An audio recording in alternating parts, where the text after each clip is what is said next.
The allocation of broadband spectrum to enable faster and wider connectivity has been in the works for over 10 years. Government committed to finally getting this off the ground by March 2022, but another challenge from a mobile operator will likely stall this once again. Our business reporter Kopano Gumbi has more on that story.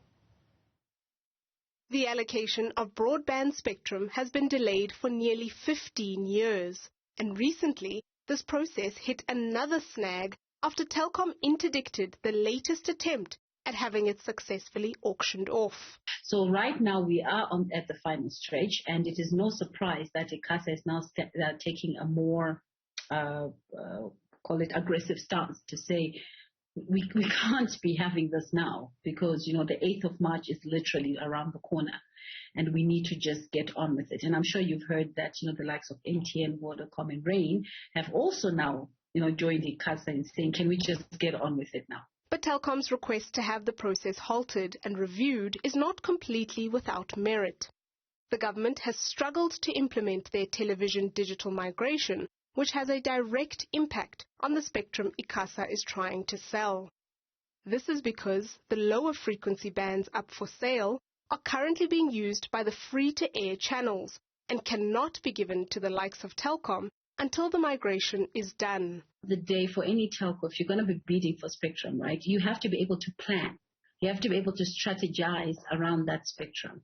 Now, to pay a lot of money and strategize around something without a clear view of when you can actually expect to get a return on investment, and if at all you'll be able to actually roll out services in that particular spectrum, and asking operators to go in on faith, right, that of course it will happen.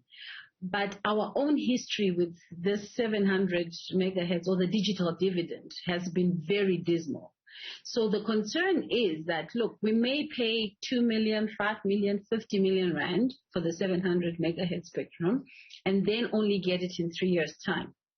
Beyond the investment opportunity it would bring, the auction of spectrum would enable a host of new opportunities and enable faster access to information for all South Africans. It would also make sure that South Africa does not fall behind as the world moves to a more digital future.